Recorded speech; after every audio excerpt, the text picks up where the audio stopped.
Hello, welcome to the stream, but not actually.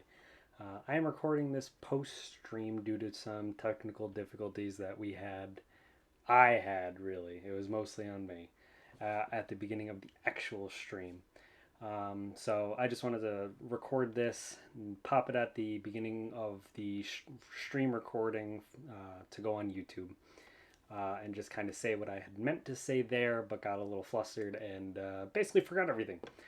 Because that's what happens when I have technical issues sometimes, is I could just get flustered and then forget. Welcome to the Delta Green Goes Blue session 0. I had a blast recording this on Twitch with my guys. We had a great time. You're in for a good time watching this. It's yeah. I don't want to spoil anything. But what we do, we go over, like, we first we just talk about the game, and then we go into character creation. I discuss the giveaways a little bit, and then I end it with a little bit of a teaser of the story that we're going to tell together. So that's just kind of a breakdown of how this video goes. So it's a fun time. I really I'm so grateful to be doing this. I'm so grateful for these guys who are here with me on this journey. They've been great through this entire thing, working with all the crazy ideas I've had, going with me on all the crazy ideas I've had, and we're all really excited for this, and I'm so grateful for them. I honestly don't really know what else to say. So just enjoy the video. Let me know how it is, and we hope to see you there on May 8th at 6 p.m. Eastern Standard Time for the Delta Green Goes Blue actual play. And hopefully we can get up to that $500 and give away the big gift. See you guys there. Bye. I'm back. So, let's go back to here where I was supposed to be. And I disappeared. Alright. There he is. Alright, I'm just going to do it from our group screen here so I don't have to keep changing everything. Welcome. Welcome everybody to Delta Green Goes Blue. The five of us have been super hyped about this game for months now. I think I've started planning this in March. We're going to play some Delta Green, raise some money for American Foundation for Suicide Prevention, give away some gifts, and have a good time. Today we're going to be talking about the game, where it's going to take place, when it's going to take place, anything that is off limits to the players. Important questions to ask whenever you're going to start a game, in my opinion. And hopefully, I think we're gonna have a good time tonight too. So let me introduce our guys who are already here on the screen, which they're not technically supposed to be yet, but I messed everything up. We've got Chris, Steve, Spencer, and Ian, some old friends of mine and some new friends who I'm very excited to be here sharing this space with. You guys are more than welcome to unmute yourself and say hello if you'd like. Hello. Hello. Hello, everyone. Hi. If you guys are having any issues hearing anybody, just let me know, and I will do my best to fix that on the startup too. I am gonna get rid of this music though, because it's killing me a little bit. So, how you guys doing tonight? Fantastic. I'm doing pretty darn great, Derek. I'm just gonna take a sip of my drink really quick here. I know this looks like piss, but I promise it's not. I'm excited, man. Yeah, we've been waiting for this for several months now. Yeah. Been talking about it and looking through some Delta Green, learning some stuff. I'm super excited to get going with this. I am so very, very excited too. So why don't we start off with, well, what do you guys want to know first? How about that? When? When is this taking place? When? You want to know when? All right. I want to know Well, how when. about, well, what about what? What is this? Well, What are we doing? What are we is- doing? Game? What is What is That's a Delta better Green? question. Delta Chris Green? is a genius. You It's just not a told new me to show up airline, is here, it? and I don't know what's happening. Okay, so what is Delta Green? You know what? Let's talk about that first. Let me show. I got our beautiful Agent's Handbook here. Ooh. It is a game about eldritch horror. As it says on the book, a role-playing game of Lovecraftian horror and conspiracy. Just a random Greek letter and a color. Yes, you are right, Ianya. A lot of people, what do they compare it to? What, X-Files? That's what I think. Twin Peaksy type of thing. I'd say a cross between X-Files and Supernatural with a little Call of Cthulhu thrown in. Hmm. With a lot of true detective, narrative, especially dealing with the families and how this stuff Yeah. really affects these characters. Yes. So on that note, I do want to really quick talk about Delta Green does kind of cover some sensitive topics. It really goes around mental health. Mental health is such an important thing in this game, which is why it's both a weird thing to be playing for raising money for mental health, but also at the same time I think important too. Because it does put these agents' mental health at the forefront, and makes you talk about them and not ignore the things that are going on inside of these agents' heads. So I just wanted to lay that out too. Next, when you guys wanted to know when? Yeah. Well, why don't we do a little guess game here? Alrighty. So I want to see who can figure it out first.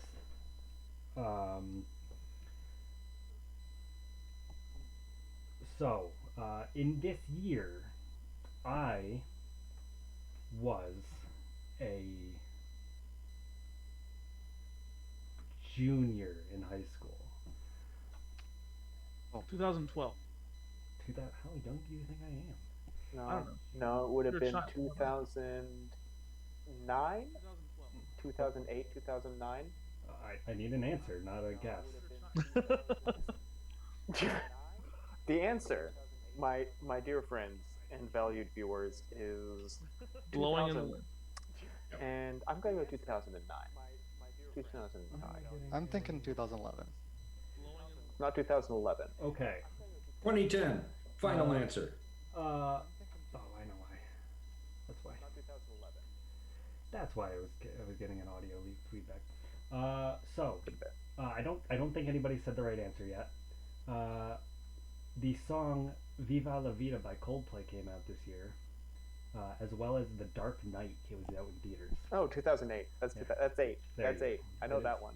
It is 2008. This game will be taking place in. All right. So we know our year. 2008 is when our agents will be alive and working for Delta Green. Time frame. Oh, maybe that's why my computer's going so slow. I left Steam up. That'll do it. Let me get out of that really quick. That'll- Free up some RAM. Rook mistake. I know. I'm just gonna close everything that I'm not using. Good plan. And screen Close crashes. the Steam. Get on with the stream. Yes. Good one.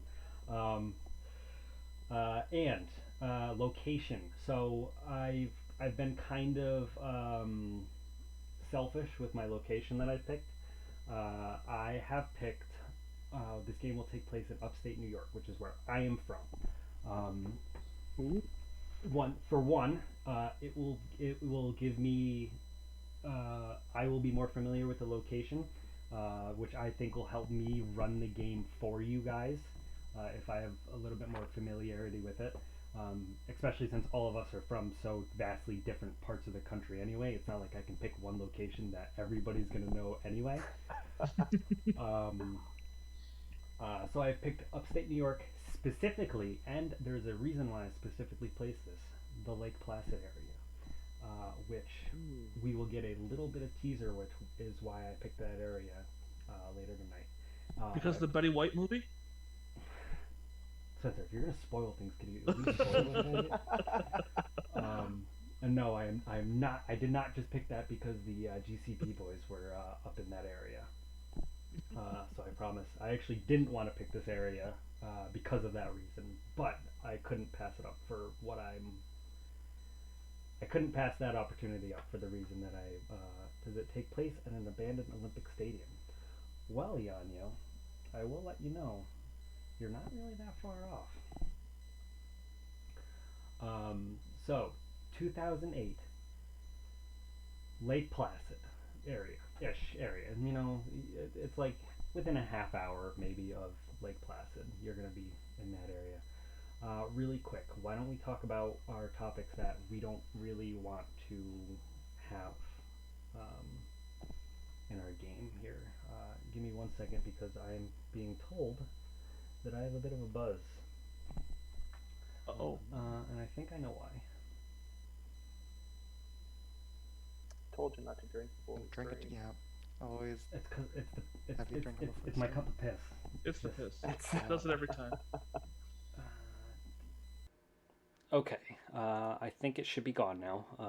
If the person, my wife, will let me know whether it's gone or not, that'd be great. So, what was I saying? Oh, our forbidden topics, more or less. So I already told. So thank you, Esposo. That is my wife. I already told pretty much everybody that I didn't want anything to do with sexual assault in my games. There's no need for it, or anything to do with child abuse. Because once again, you can have a horror game. I believe you can have a horror game that makes you sweat without having either of those topics. It's just not needed. Obviously, I'm not going to name who said anything or whatever. But you guys also told me that you didn't want anything. One of you didn't find any enjoyment in cultural issues and prejudices, specifically racism, sexism, homophobia, transphobia, anti-Semitism, especially just being exploited for laughs or shock value. And honestly, like, that covers everything that anybody else said. Just, you know, obviously you can have a horror game without those topics. So we as players are going to do our best to avoid those topics. Do you guys have any other questions for this game? I know I sent out. I told you guys if you had any questions, let me know, and then I try to get to them. So if you think of anything, or actually the viewers, if you guys have any questions you want to ask about this game, go ahead and pop them in. I will do my best to answer them, but I don't always know myself because. You know, sometimes as a GM, what are we supposed to do best? Or handler, just make up shit, just make it up. I do have one question just to kind of ground us. It's like why are we here? Why are you here? Why are we here? What's this stream up for and about? Okay, so I came up with this crazy ass idea a few months ago, and I was like, you know, I raise money every year. I raise money for the American Foundation for Suicide Prevention. You know, I got this shirt from them. Be the voice. #StopSuicide. Every year I raise money for the American Foundation for Suicide Prevention by doing charity walks. There's a local walk that my wife and I go to every year. And last year was actually one of the best years I've had so far. I think I raised about $300, which really surprised me considering with the pandemic and a lot of people not having jobs. I know so many awesome people, so many great people, and my circle, although my seeing people circle has kind of shrunk a lot, my knowing people circle has expanded, and I've met some really awesome people over the past year, including you four. And I thought this year I want to do something. I want to raise more and do something bigger. I've been getting into streaming, so let's let's play a game on stream. My wife was also encouraging me, like, hey, you're getting into streaming, and you really enjoy role playing, and everybody you tell me says you do a really good job running games. You should really consider streaming one. So I was like, you know what? Fine, let's do it. That is what we are doing here. And I don't remember what my command is. So let me put into commands here. So if you put in !donate into the chat, it will get N7 Bearbot will give you a charity, a link to a Streamlabs charity event, where you can donate. Anybody who donates, if you add your Twitch handle in, you will be entered into a giveaway for one of 4 items, depending on how much we earn. They're basically like unlockable giveaways. Everybody's not gonna get it all for free. We gotta raise some money before we get to those giveaways. That's gonna be one of the last things we go over tonight. So if you want to know what we're giving away tonight, you got to stick around, and that's gonna be one of the last things we do. I think that covered everything. I don't have a script in front of me, which was a bad idea, I think. Does that answer your question, Ian? Totally. Okay. Totally. Anybody else have any questions? Feel pretty good. Yeah, totes. 4 totes. Okay. I was gonna say something. Don't remember what it was now. AFSP is an incredible organization. For more info, I'm going to put it to chat here, AFSP. If you want to learn more about what they're doing, you can go to that website. They're one of my favorite foundations, just because it's something that's real important to me. So do you guys want to jump into character creation? Jump Jump in. Jump on in. So I showed you guys, and I told my wife about it. I spent the other night, that's not what I wanted. Jump in zoning. I spent the other night making my own character, because I wanted to know how to do it before I had other people do it. I feel that's a good plan. I feel like that's fair. I don't feel like it's fair that I ask you guys to do it if I don't myself know how to do it. So let's jump on in. So what are you guys thinking for professions? Because I think personally that's how it's how I start with every game. Dungeons and Dragons, Pathfinder, Blades in the Dark. This will hurt me just as much as it hurts you guys. Blades in the Dark. I always like to start with my class or profession or handbook, playbook, whatever I'm playing. That's where I like to start. So why don't we start there? Someone else go, because I did it in a weird way. So I'll explain that. All right, I'll go first. My guy's going to be a scientist. He's got a PhD in combined physics and oceanography, but he also holds a master's in chemistry. All right, look at you go. You basically know exactly who your guy is already, don't you? Oh, yes. Let me... Steve's going to roll. Okay. Thanks there, Canadian Maddie. Yeah. All right. Ian, why don't you go next? Who are you thinking about playing? Yeah, What I want to profession? do someone kind of cultural, historical. Steve has the science bit covered. I want to do something that like history and cultures and that. What I think would be fun, and tell me if this is wrong or not tenable for Delta Green, but we'll see.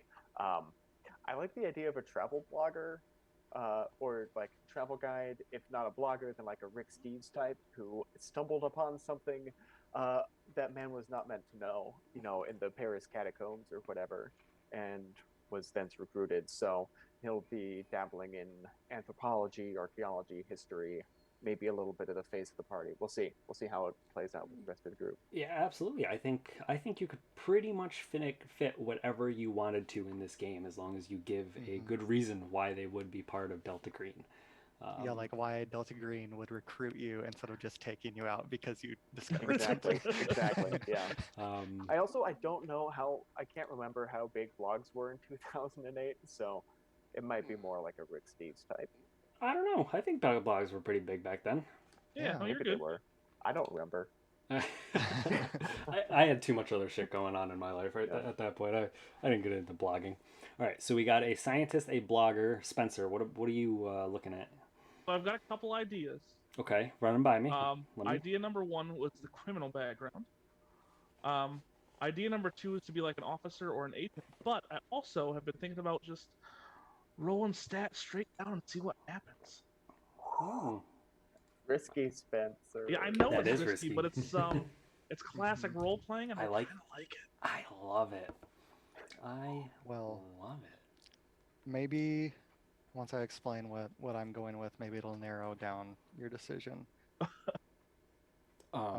So I just want to preface this with I've been playing with Chris for a while now, and I don't think he's ever made a straightforward character. No,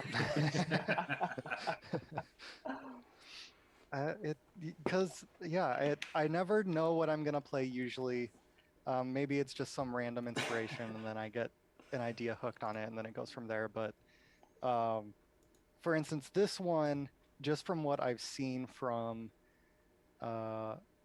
other Delta Green podcasts and stuff like that, and from similar media, I thought, what if my character, maybe they aren't particularly good at anything, but the one thing that they have is when this unfathomable terror is there, he just looks at it and he's just like, oh, that's interesting. Oh, okay. That's new. Instead of just losing themselves. And so really I just wanted to make sure no matter what, their power, because I believe that is the stat that directly relates to these kind of things, was going to be their highest. And then from there I was like, well, what kind of professions, does it recommend? Power is like one of their highest, and physician was one of those. So I liked what the physician had, so a lot of medical skills.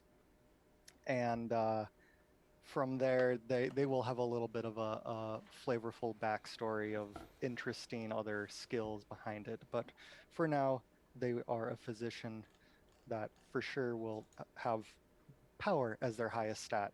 How high that is, we don't know, because I believe we're rolling randomly for these stats. So Yes. Well, I think I'll do it like a D&D style where you roll all your stats and then you can. and then you place them. Yeah, you can place them where you want. I'm not gonna make you. Yeah.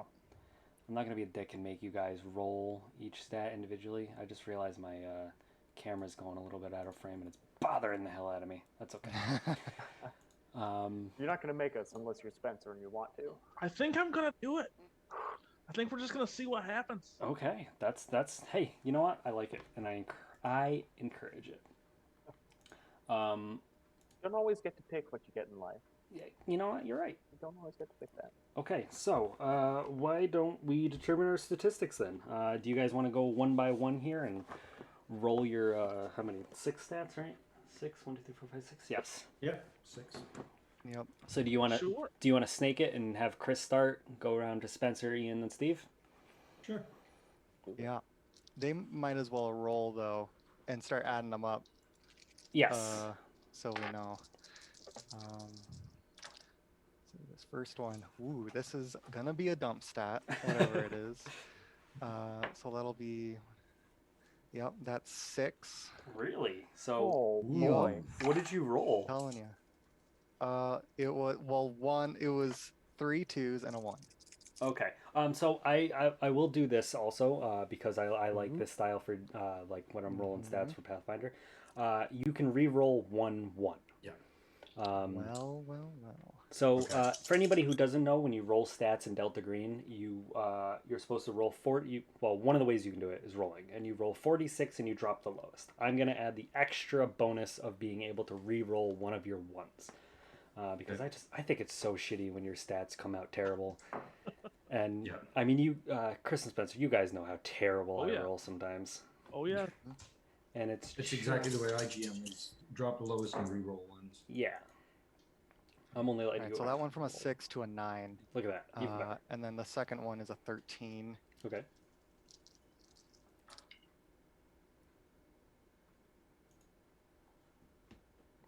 $14, Not bad.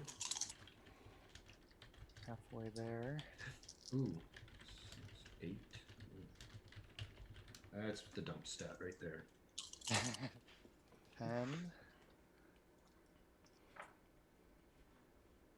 Now I like seeing the one at first. 12. One more.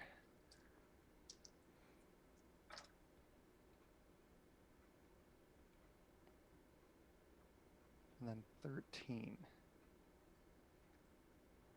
So 9, 13, 14, 10, 12, 13.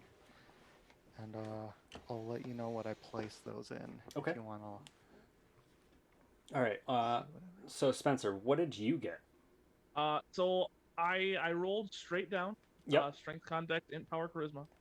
We got a 14 strength, 12 Nice. constitution, 16 dexterity, Oh, 9 intelligence, Oh, okay. and 8 power.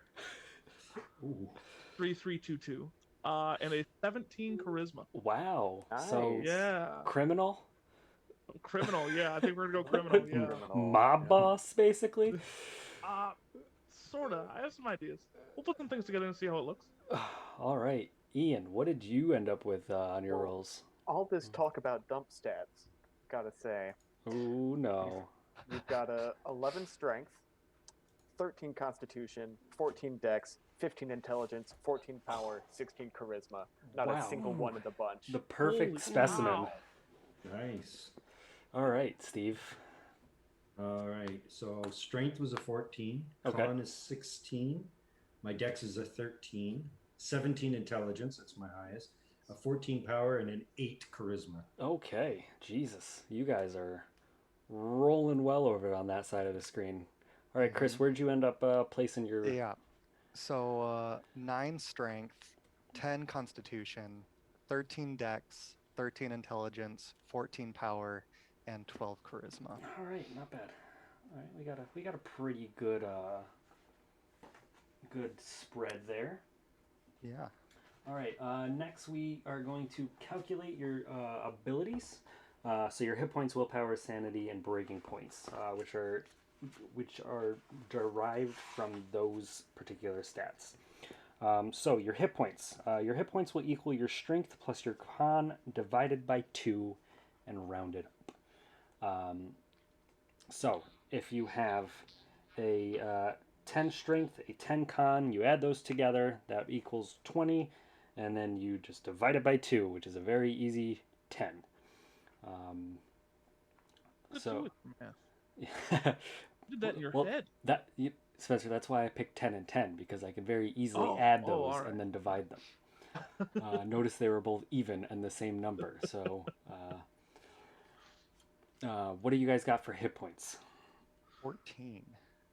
15. 13. 12. 12. All right, going after the blogger first. When in doubt, go for the blogger. All right, willpower. So that willpower represents your mental fortitude. Suppress symptoms of mental illness, become exhausted, resist persuasion rather.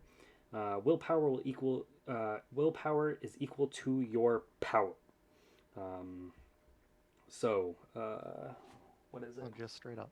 Yep. So whatever your power is, you just pop that number into your willpower. Ooh. That's the same as my HP, so that's 14. Nice. That's not pretty.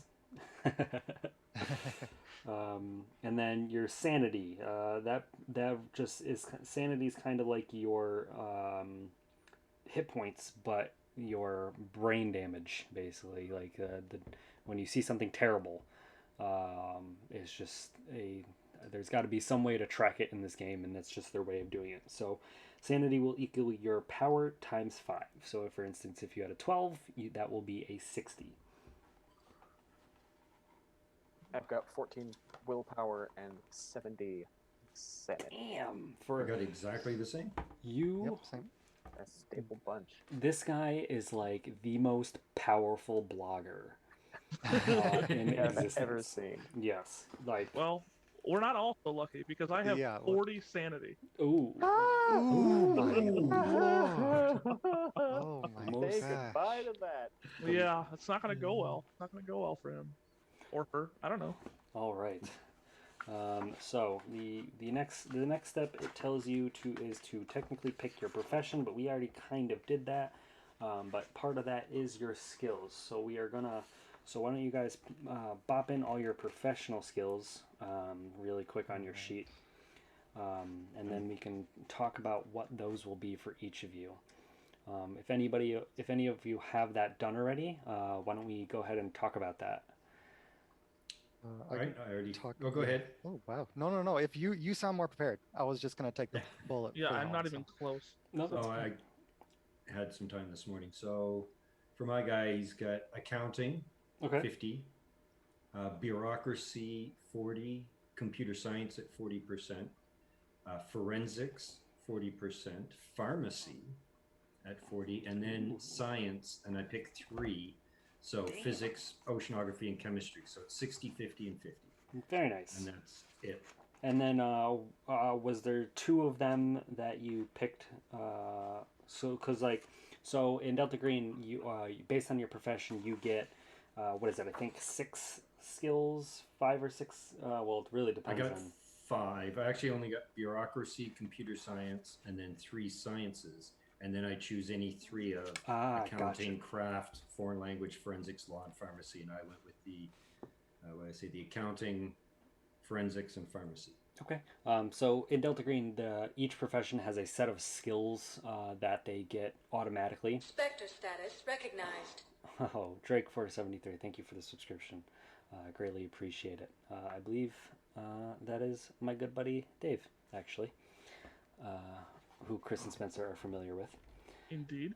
So each profession has a professional skills that they automatically get, and then they also get another list where they can add 2 or 3 other skills based on their profession, and then there will be 8 more skills that they can put 20% into. So how the roles in Delta Green work, if you're not familiar with it, is it's a D100 system. So you roll your percentile dice, and what you're trying to do is roll under your profession, under your percentage. So if you're trying to drive a car, you use your drive ability, and you're trying to stop your car all of a sudden, do like a 180, flip it, and go the other way. You'd need to roll your D100, and say you have a 50 in drive. You need to roll a 50 or below. Like Call of Cthulhu. Yes, exactly like Call of Cthulhu, Amber. And you can also crit. So anytime you roll a double number, so an 11, a 22, 33, 44, so on and so forth, is either a crit or a fumble. If you roll below your number and it's a double number, it's a crit. If you roll above, it's a fumble. And 1 and 100 are also always a crit and fumble, respectively. So that is what, when we say percentages, that is kind of what we mean by that. So that was Steve. Chris or Spencer, would one of you like to talk about your skills there? I'll go. I do have a question. Yes, absolutely. So, for instance, a lot of these have a base percentage already tied to it. So, for instance, bureaucracy says 10% next to it. Do I add the percent listed under physician, which is 50% on top of the 10%, or is it just become 50%? I believe it just becomes 50%. All right. I think so. Then my second question is for the bonus ones, though, that is added because alertness by itself is 20%. Yep. So if alertness is chosen for the bonus one, then that gets added. Okay. That makes sense. So as a physician, I'm sitting at bureaucracy for 50%, first aid 60%, medicine 60%, persuade 40%, pharmacy 50%, science, biology 60%, search 40%, and then I was able to choose 2 out of 4 options, and the 2 I picked were forensics 50% and surgery 50%. Did we go over the bonuses? Did Steve go over his bonuses? We have not gone over the bonus yet. Okay. Sounds good. Spencer? Yeah, I have several things as a criminal. So you did end up going with the criminal class? I did. I did end up going criminal. Criminal gets a lot of skills. Yeah, very skillful. Won't be around for long to use them, but we have them. So alertness 50%, criminology 60%, dodge 40, drive is at 50, firearms is at 40, law is at 40, melee weapons at 40, persuade at 50, stealth at 50, unarmed combat at 50. And then the 2 that I chose were human int, which is like gauging people, and disguise. Gotcha. So I did actually just notice something. So smooth criminal. I don't know if you guys, because I think we're all using the same sheet here. But in the book, oh no, never mind. That's weird. Spencer, you also should have an athletics of 50%. I think you skipped that, or you. It's not under criminal here. It's not. It's Nope. what? It's under additional proficiencies in the book. Or I'm sorry, additional professions in the book. I don't have athletics listed here. Really? And your professional skills? Nope. I literally read them from the book to you. Because mine goes alertness 50% and then athletics 50%. I mean, I'll take it, but it doesn't have it on my. Criminal? Yeah.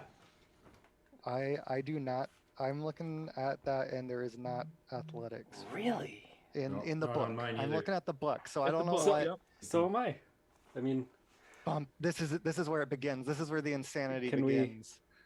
You want me to make a sanity check now then? What? I don't know if I don't think you. Yeah, I mean, I you can make see it the, out. You can Yeah, see the double that A. does Oh look gosh, like- look at that. No, I don't have that. So why don't we Yeah. why don't we do this? Let's see who's got the most updated book, and then we'll use Okay. that. Okay. I don't know, because I'm sure it was probably eroded or something. So if anybody finds you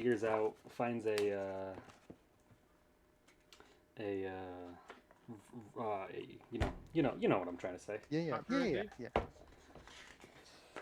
a license or anything. That's really interesting. That's wild, isn't it?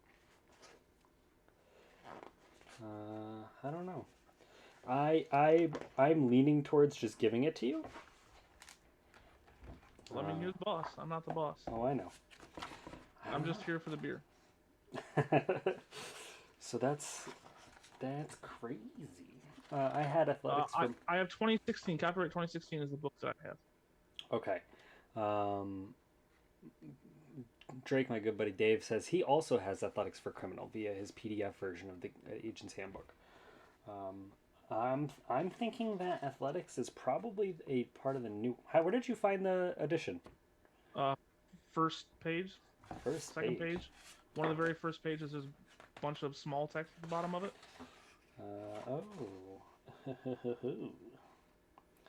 Yes, second printing, 2019. Athletics, Oh, it whoa. is. That's weird because I just bought this off their website like not too long ago. So did I. That is Yeah, that is interesting. All right.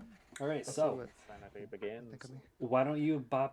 I will pay attention to everybody else's skills closely too to make sure you don't miss anything as well. Sure. Yeah. You said that's 50? Yes, that will be a 50%. Awesome. Crazy. I can do all kinds of cool stuff. You, like I said, the most well-rounded. So what were the other two ones you chose? I chose human int, Okay. which says it's at 50, and disguise, which says it's 50. Ooh, sneaky. Oh, I can't wait to hear more about this criminal and find out what his background is. But for now, let's move on to Ian and what his blogger's abilities are. Okay, I went with the alternate media specialist profession for the skills. Yep. I've got plus the bonus ones that you get to pick 8 and boost them up. Alertness at 40, anthropology 40, archaeology 40, journalism 60, fine art 20, bureaucracy 50, as he has to like get in and out of the countries and work with passports and all that. History at 40, Hum Int at 80, Wow. occult at 50, persuade at 50, search at 40.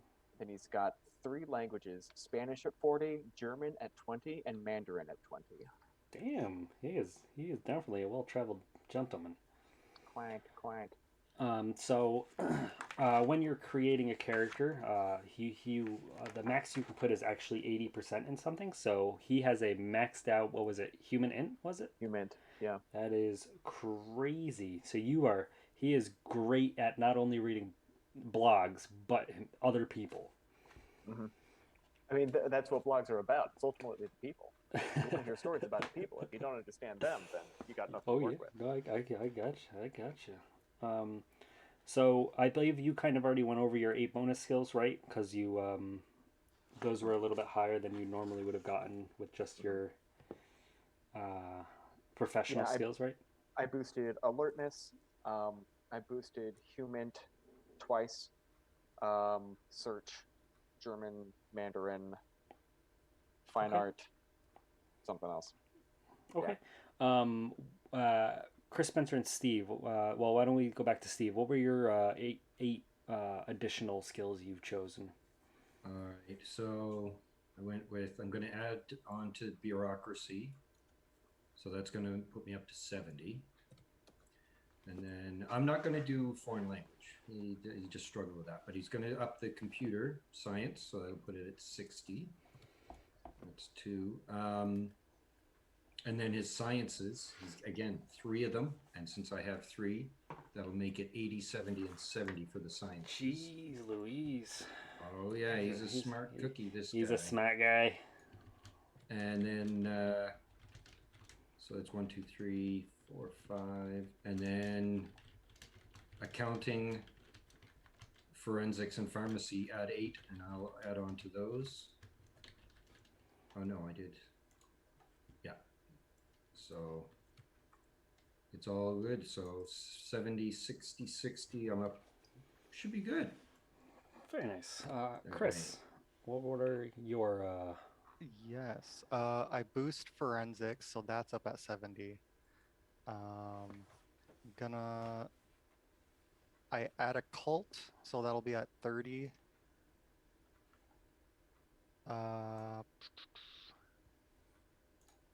Surgery I'll boost, so that's at 70.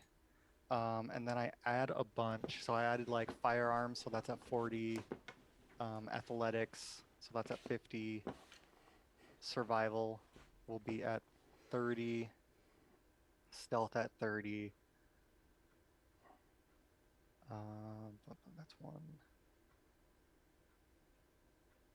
2. I think I'm missing 1 or 2. No problem. Can you boost one of the bonuses? What do you mean? Like if I add, so like, I added firearms. No, You can't like boost something twice, right? Yeah, you can. You just can. not above 80. Can. I boosted Hum Int twice, but you can't reach past 80. What Ian said. Got it. In that case, I'll probably do survival. So that's at 50, and firearms, so that's at 60. Very nice. And then I'll double check that count, but I believe that should be good. Okay. And then Spencer, why don't you tell us about yours? Okay, so While I take another sip. I've got this insane criminal here who is completely unstable. Yeah, that's terrible. It's great. It's fantastic. So I've put things in the things that I think I should put things in for this person. I've put bonus points into drive and dodge, firearms, heavy weapons. So heavy weapons from 0 to 40. Drive is now at 70. Dodge and firearms are both at 60. Melee weapons is at 60. Persuade, I put points in to move that to 70. And unarmed combat is at 70. Gosh, you are... Right. This character is going to be the Roger Comstone of our group. He knows how to Exactly. take care of himself. Yeah. I'm just thinking, yeah. When Guys- you steal a van, All right, you're driving. guys, pay attention to what he said though. He knows how to take care of himself. Yeah. I don't say things I don't mean. All right. C. Let's go. Let's take the shot. Spectre status recognized. Hallie Take the Alley, shot. thank you for the subscription so much. I appreciate it greatly. Let's go on to. Okay. So actually, this is actually a good time to talk about this too as well. So what do these percentages mean? Blah blah blah. We went over that. Like, how does it mean? But just to give everybody who's unfamiliar with this game an example is if you have a 0 to 19 in a skill, that kind of means your character's a dabbler. Like they do it a little bit, but like it's nothing they invest too much time in. 20 to 29 means you're a dedicated hobbyist. Maybe your character is a photographer and he kind of just likes to go out, take pictures and for himself, but doesn't really do anything with them. 30 to 39 is a college minor or basic training. Where 40 to 59 is a college major or years of experience. It also says if you have a 50% in a foreign language, that means you are able to you have native fluency. So you could talk to somebody who's native in that language fluently. 60 to 79 would be decades of experience or a graduate or doctoral degree. With 80 to 99% being a lifetime pursuit or multiple doctorates. So somebody who is very good at what they do.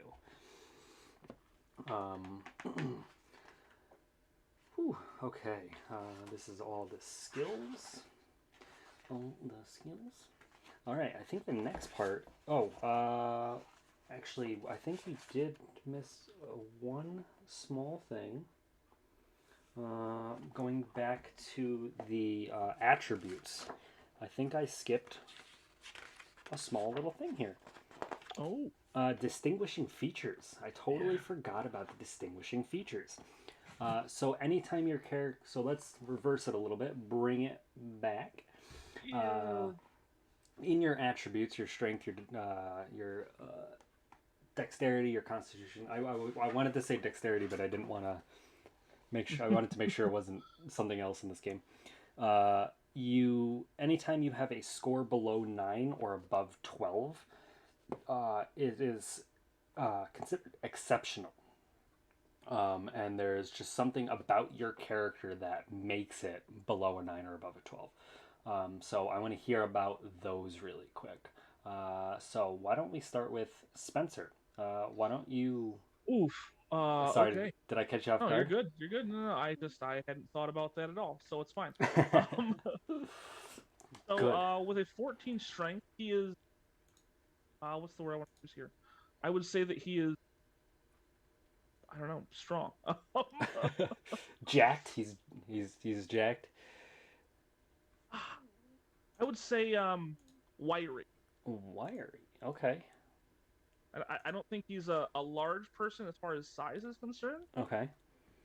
But I think he's wiry. Okay. A 12 constitution is normal. It's fine. He has a 16 dexterity, so I would say that he is slippery. Okay. So he's very sweaty. Yes, No, sorry, that's not what you're going for, was it? Same thing. It's that's not weed. It's just sweat. And he is. He has a 17 charisma, so I would call that.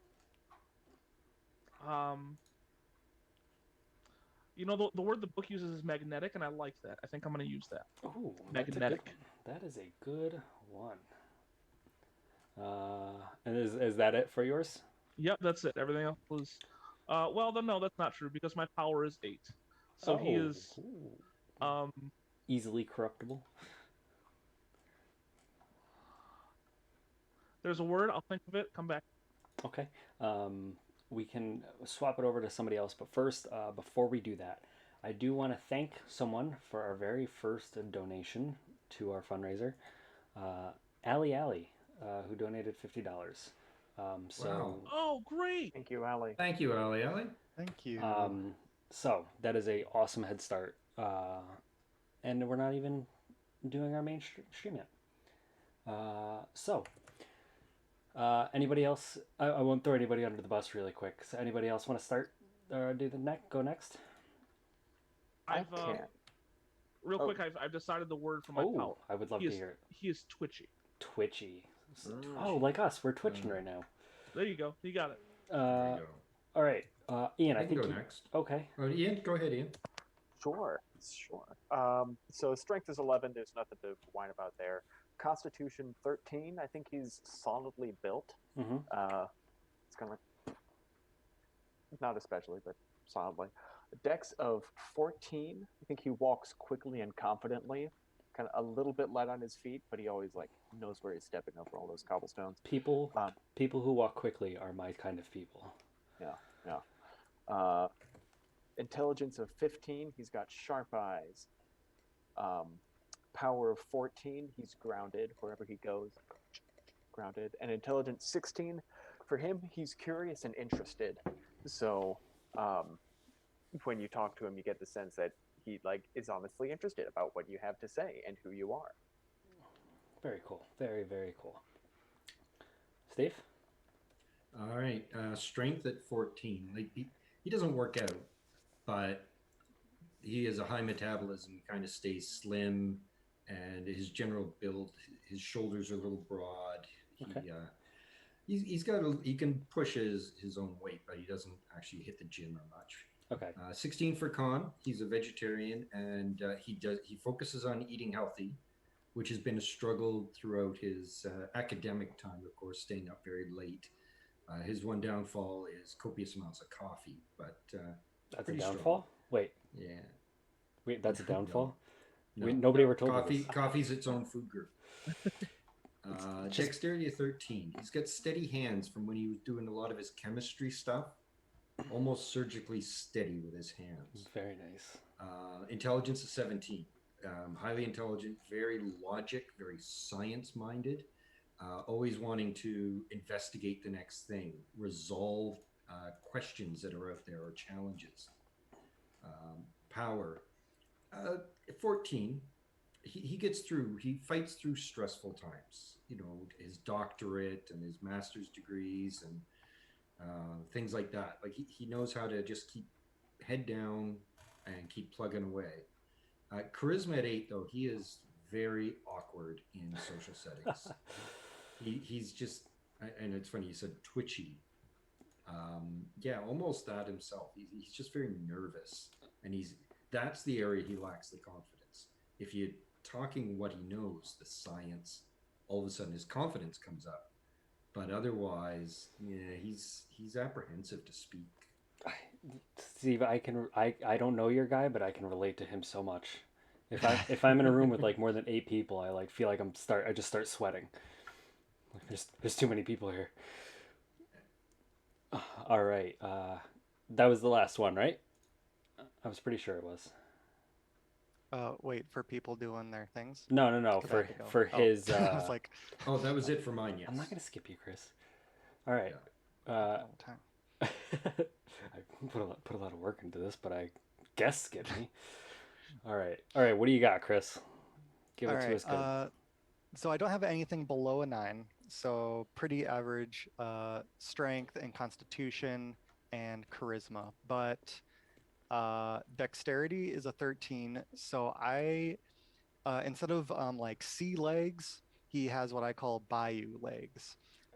So from being on boats and rafts out on the bayou, or even just walking across this swampland, he's acquired a certain sense of dexterity from that. Intelligence of 13. I describe it as curious. He has a curious mind. Everything just piques his interest, and he just wants to learn a little bit more about it. Power 14. I'm describing that as rose-tinted glasses. He views everything in a light of not monstrous or cruel, but just maybe we're looking at it in the wrong perspective, and there's something else about this that he can. We'll see how long these roads I rose can't wait to glasses last, I guess. destroy those. I'm gonna Yeah. grab them and crush those glasses. Yeah. He's gonna fall, and these glasses are gonna just shatter right into his eyes. And then we'll see what he thinks. Fantastic. Okay, Drake, I can answer that question for you. So, Ali, thank you very much for answering that. If you follow that link, you should be able to just follow the steps there and do it that way. Okay, so step 4 is define bonds. So once again, explaining for anybody who doesn't know, a bond is something you have, your agent has with other people in their life. One thing I really like about this game is it takes your characters' relationships and pushes them towards the forefront, makes them important, makes you guys know what I'm getting at. They're the most important people in an agent's life, right from the word. Bond indicate the strength of relationships with the most important people in your agent's life, like a spouse, children, partner, or a mentor. A bond helps agents resist mental trauma, but as your agent's life falls apart under the stress of Delta Green, bonds can deteriorate. So how many bonds each person starts with is based on their profession. At the bottom of each profession, it will say bonds and then X number, and then each person's bond will start as whatever your charisma score is. So the higher somebody's charisma is, the better their bonds can be, and your bond can never go higher than that charisma score. Would anybody like to start with their bonds? Tell us how many you get and who they are. All right. Yeah, Steve. Go ahead, Steve. Yeah, I'll start off. So I get 4 bonds. Ooh, that's a lot of bonds to break. It's a lot of bonds, yeah. So the first one's a group, and it's Fred, Sam, Jake, and Kim. And these were the guys I played, D&D with as kids, on the weekends and everything else, because he was a nerd, not athletic or anything else. So, around the table in the basement, and we played for hours, week after week. It's a very close friendship with all 4 of them. The dream. The other bond is his grandmother. She was a bit of a hippie, was into Lord of the Rings, and she supported him playing D&D where, that many years ago, it was open to a lot of criticism and being teased about or bothered by. She supported him, and he always thought she was a bit of a badass. Like, she just didn't take crap from anybody. So he developed quite a bond with her. The third one is Dean Roy, where he works at Columbia University. He was a very much an academic mentor when it came to starting out at university and getting towards his doctorate and things like that. So he has a lot of respect for Dean Roy, and Dean Roy always gave him time because Dean Roy saw the potential in my guy, who's, by the way, name is Simon Q. McAllister. Oh. The fourth bond is a woman named Sarah. She works at the local butcher shop. Now, he's got a crush on her. Even though he's a vegetarian. I was about to say, but wait, he will go in. Yeah, he'll go in and he'll buy meat from her just to have a few minutes to talk. He'll take that meat down to the soup kitchen or something like that. I was about to say, what does he do with the meat? Nope, gives it to this local soup kitchen down the road. But he just does it so he has a few minutes. But he's so awkward, he still hasn't got up the courage to ask her out even for a coffee or anything yet. So he just constantly goes in. So it's more of a one-way bond, but he really does have quite the crush on her. Okay. All That's my 4 bonds. Fantastic. I will do my best not to crush your D&D group because that is one of the most sacred of bonds, in my opinion. All right, Spencer, you also volunteered yourself, so yeah. why don't you go next? The criminal, Clarence Marion Sims III, called Clancy. Okay. Also has 4 bonds. I feel like that's a lot of bonds for a criminal. Well, yeah, but it makes a little bit of sense. We'll get into it here. First of all, Elizabeth Sims, his mother. Even though he's kind of strayed from the path that she wanted him to be on, he's still close. He's got to protect his mother, make sure that she's all right. His father passed when he was a child. Things didn't go right, along his life path, but he's still close to his mama. Second, his crime partner, Antonio Fuerza. Took him in off the streets when he was a kid, dropped out of high school, showed him how to sling drugs here and there, brought him up to a protection racket. They've been together for a long time. His sister, Deanna. They, again, same thing with his mom. He's got to protect the family. That's part of the gig. And Colette Bruce, his on-again, off-again girlfriend. Trying to make things work. She gets upset because he's gone all hours of the night, comes home, who knows when. All kinds of crazy stuff going on. Always getting in and out of trouble with the law. He and Colette have a troubled history. Very nice. That bond will be destroyed. It's already a little tattered. Actually, Steve, I forgot to ask. What do your bonds start at? What is your charisma? Oh, they all start charisma 8. Okay, so your bonds are fragile. Oh yeah. Spencer, I believe yours is a 17, right? 17, but I have opted to lower my my bond with Colette because we've already got this on-again, off-again relationship. Okay. So I have lowered that to 10. Okay. I think that makes sense, based on how you described him already. Yeah. Okay, so that was your 4, I believe, right? Yeah. All right, Chris, why don't you go next? Sure thing. So I get 3 bonds.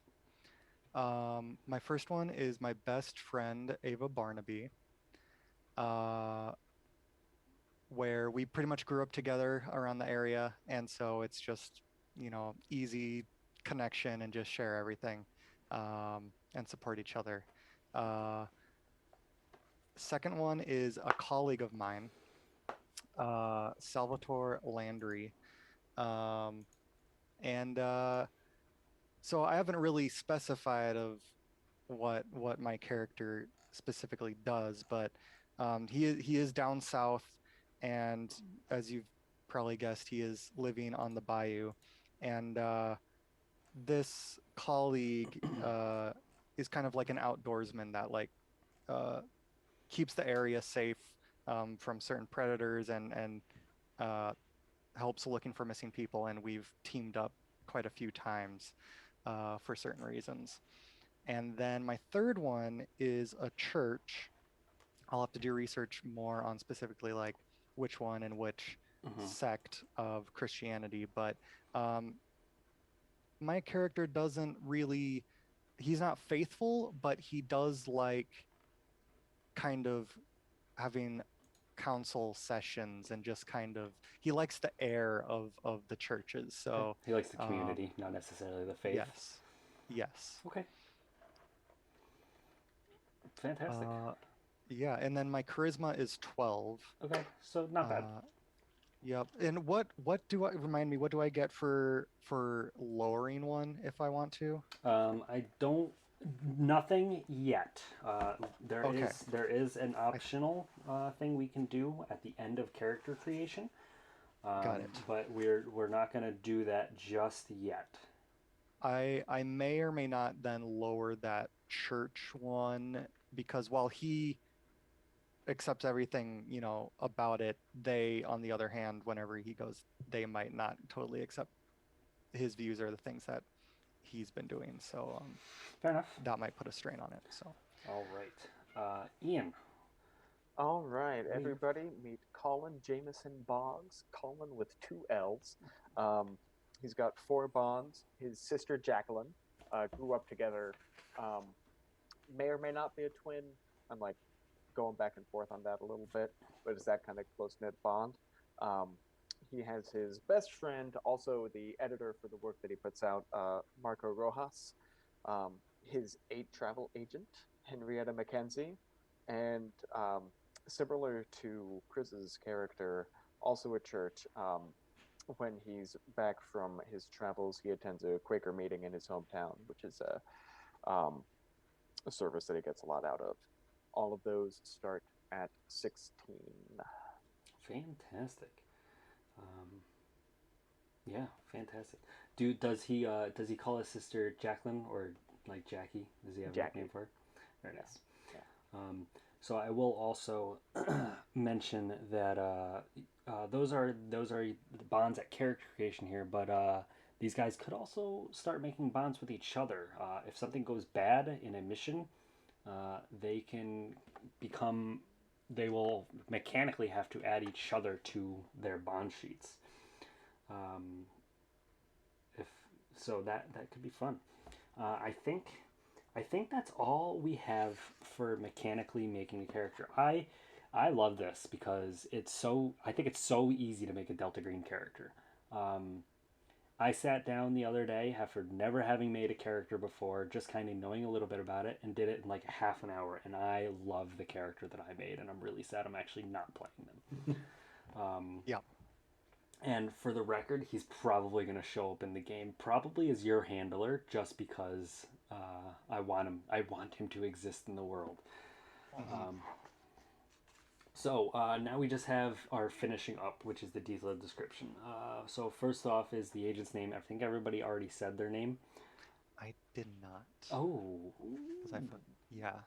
Yes, I did not. But I'll wrap that in. When Okay. we do it like that. So wrapping up is just going to be the agent's name, a detail about the agent's age, appearance. Do they have a college or advanced degrees? Where did they go to school? Where did they study?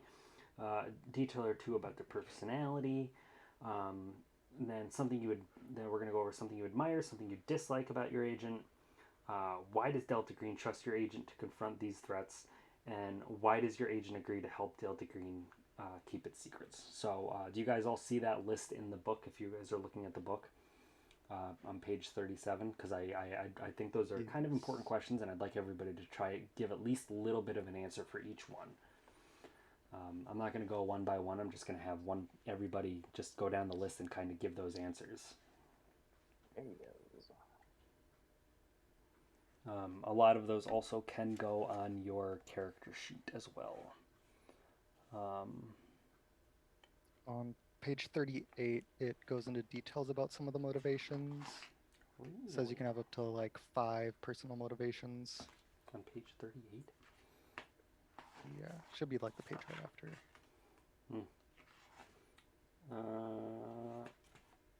Yeah, a little bit. Oh yeah, Pies. Yeah, write down these motivations. Okay. Well, first I want to go through that checklist on page 37, the finishing up. Yes. Well, yeah, you can do those motivations actually.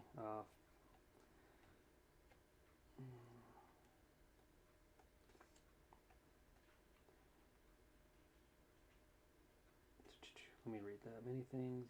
Yeah. All right, so you guys can write those motivations down really quick if you can think of any. You don't have to have any, as per the rules. Write down motivations when you describe or add them later during play. So if you think of something while you're playing, like, oh, that would that this is something that really would motivate my character. I think I want to make that like canon. I'm going to add that to a sheet.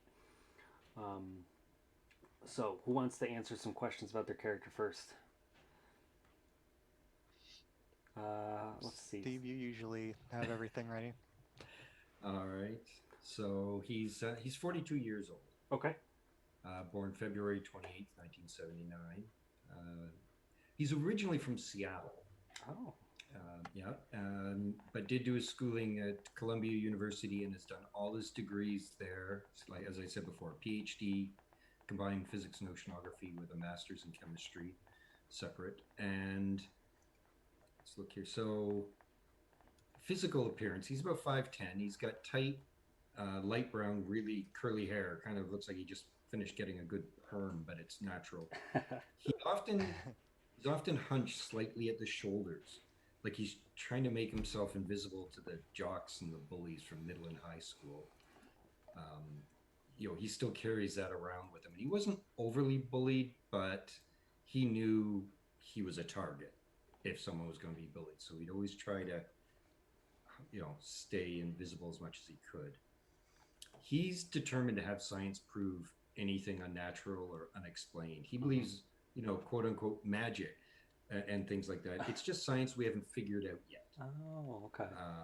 he's very scared though. Well, I'll get to that first. So one of the things he did was because he's so logic and science and that kind of minded, he would often go and find books about myths. And this is where a little not very nice bit about him. I mean, he would just laugh at the thought that people would actually believe this crap, about demons and things like that. He would often search out the more bizarre books to find the strangest myths. And then one day, he's in this antique shop. He sees through the window they've got quite a collection of books. So he goes in and finds this very old, ornate book, this hardcover, big tome with leather gray engravings all over it. So he pulls it down, and when he opens it up, all of a sudden his mind is invaded by visions of demons and torture and nasty creatures and voices in his head kind of telling him that these are all very real and they're about to return to dominate the world. This messed him up a bit. I mean, he quickly threw the book back on the shelf and bolted from the antique store. But then when he kind of regained his composure the next day, he went back in to acquire it. The book was gone. Oop. The owner claimed it never had such a book. He had no idea what he was talking about. And the owner says he knows everything in the store. No idea about this book. He is scared that the visions and voices will return, but at the same time, he is so intrigued by them and has increased his search for that book or one like it. And because of that research, that's what came to the attention of Delta Green. Yep. And when they came to recruit him.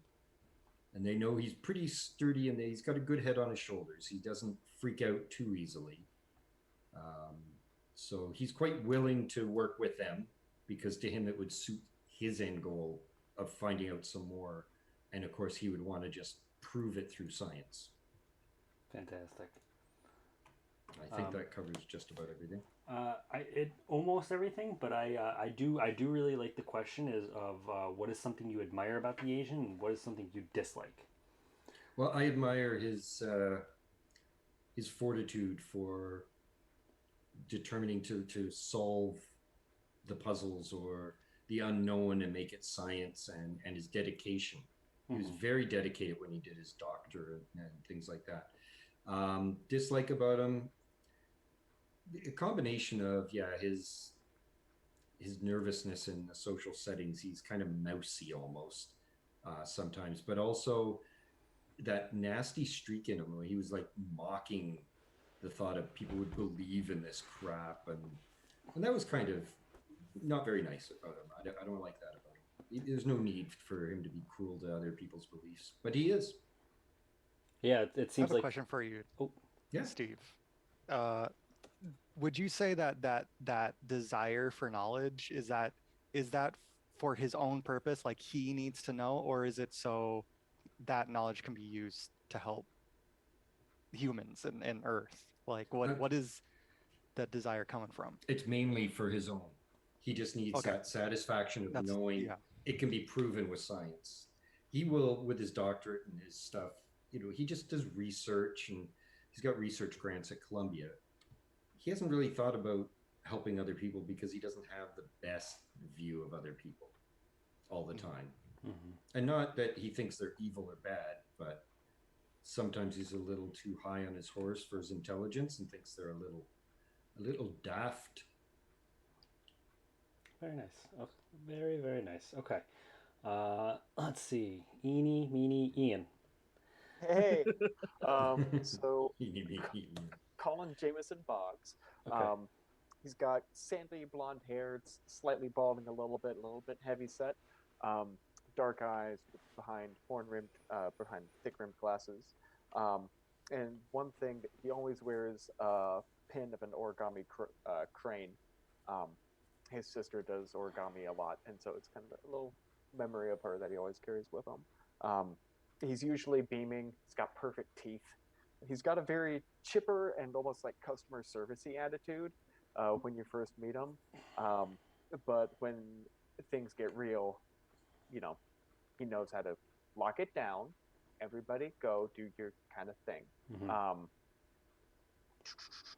I think his parents traveled a lot. That's kind of what got him into travel and being exposed to a lot of cultures. I think he was like an army kid. I'm playing around with the background a little bit, but Okay. being stationed on different continents, in Spain, in Germany, maybe over in the Asian theater, get a little bit of grasp on those languages that lead into the skills later. And then that inspired him after his schooling to go out and start a travel blog. And do freelance writing for columns and some educational papers now and then, getting some journals.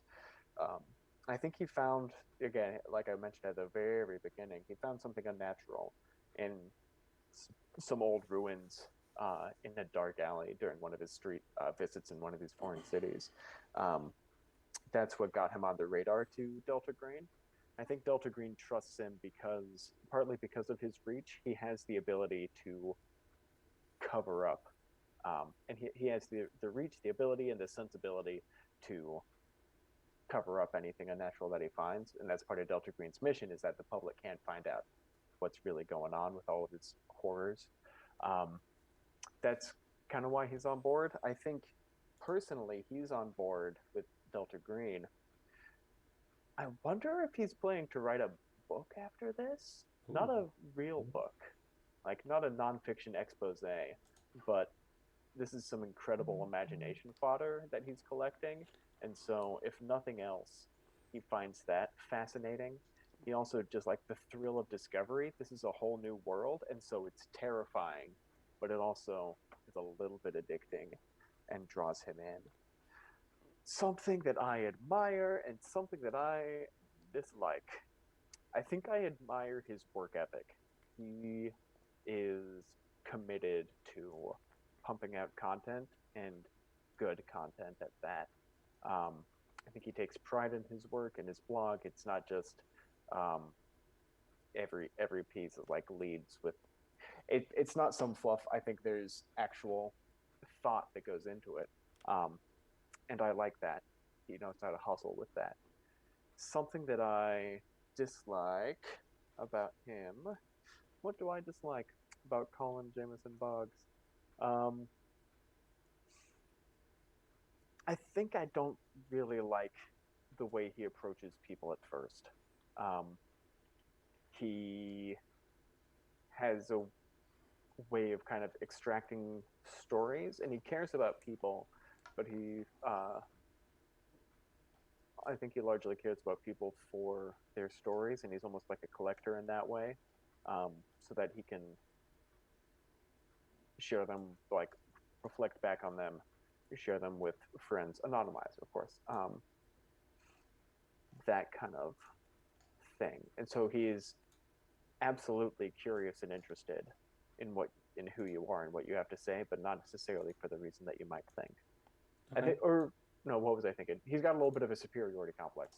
That's what I was thinking. I was thinking about this. Everything that I just said, out the window. What do I like about Colin Jameson Boggs? I love his hustle. What do I Yes. dislike? He thinks he's better than you. Fantastic. There we go. Yep. And Simon thinks he's smarter than you, so two of them should get along just not. Perfect. Perfect. I was messing with things and I accidentally made Spencer and Ian's names disappeared. We don't need names. We're fine. So, note to myself: just stop playing with Been it. redacted. Yep. It's just it was fine the way it was. Why do you gotta mess with things? Okay. So I did have a question for you about him. Do you think he is worried that if he does write a book, that it might alarm Delta Green and make him the next mission? You know, that kind of thing. I don't think he's been working for DG that long. I have him at 32, born July 16th, 1976. Okay. And so I think he's done maybe one mission, maybe two with them at this point. And so doesn't really have a good idea of the consequences of what would happen if he actually went through with that. Gotcha. that is entirely subject to change over the course of his career with Delta Green. Fair enough. But at this point, he's a little ambitious in that way. Fair enough.